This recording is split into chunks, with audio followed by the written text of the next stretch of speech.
റായ്പൂരിലെ മാളിൽ Christmas അലങ്കാരങ്ങളും Santa Claus രൂപങ്ങളും തകർത്തു. സർവ ഹിന്ദു സമാജ് ഇന്നലെ ആഹ്വാനം ചെയ്ത ബന്ദിനിടെയായിരുന്നു അക്രമമുണ്ടായത്. ബാലഗോപാൽ ചേരുന്നു വിശദാംശങ്ങളുമായി. Balagopal, good morning. ലോകമെങ്ങും ഈ തിരുപ്പിറവി ആഘോഷങ്ങൾ നടക്കുന്നതിനിടയിലാണ് ഇത്തരത്തിൽ ചില സംഭവങ്ങൾ ഉണ്ടാവുന്നത്. എന്താണ് രണ്ടിടത്തും സംഭവിച്ചത്?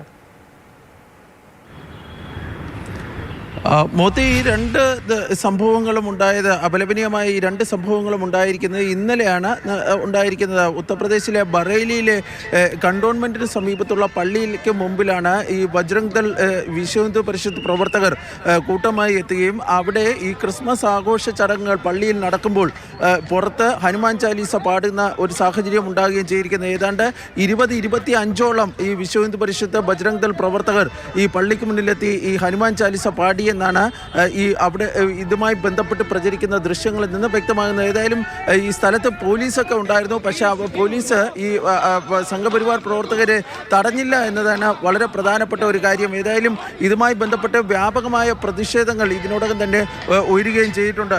സമാനമായ രീതിയിലാണ് റായ്പൂരിലും ഈ ക്രിസ്മസ് ആഘോഷ ചടങ്ങുകൾ അലങ്കോലപ്പെടുത്തുന്നതുമായി ബന്ധപ്പെട്ട ശ്രമങ്ങൾ നടന്നിരിക്കുന്നത്. അവിടെ ഈ റായ്പൂരിലെ ഒരു മാളിൽ ക്രിസ്മസ് അലങ്കാരങ്ങളും അതുപോലെ തന്നെ സാന്റാക്ലോസിൻ്റെയും ഈ രൂപങ്ങളും ഈ പ്രതിഷേധക്കാർ തകർത്തു. അവിടെ ഈ സർവ ഹിന്ദു സമാജ് എന്ന സംഘടന ആഹ്വാനം ചെയ്തിരുന്ന ഒരു ബന്ദ് ഇന്നലെ ഉണ്ടായിരുന്നു. ഈ ഛത്തീസ്ഗഡിലെ നിർബന്ധിത മതപരിവർത്തനവുമായി ബന്ധപ്പെട്ടായിരുന്നു ഈ സംഘടന ബന്ദിന് ആഹ്വാനം നൽകിയിരുന്നത്. ബന്ദിൻ്റെ ഭാഗമായി നടത്തിയ പ്രകടനമാണ് പെട്ടെന്ന് റായ്പൂരിലെ ഈ മാളിലേക്ക് ഇരച്ചു കയറുകയും അവിടെ ഈ ക്രിസ്മസ് ദിന ആഘോഷങ്ങളുടെ ഭാഗമായി വച്ചിരുന്ന ഈ അലങ്കാരങ്ങൾ തകർക്കുകയും മറ്റും ചെയ്തിരിക്കുന്നത്. ഏതായാലും ഈ രണ്ട് സംഭവത്തിൽ വ്യാപകമായ തോതിൽ പ്രതിഷേധം ഉയർന്നിട്ടുണ്ട്. കോൺഗ്രസ് നേതാക്കൾ ഉൾപ്പെടെ ഈ സംഭവത്തെ ശക്തമായി അപലപിക്കുകയും ചെയ്തിട്ടുണ്ട്.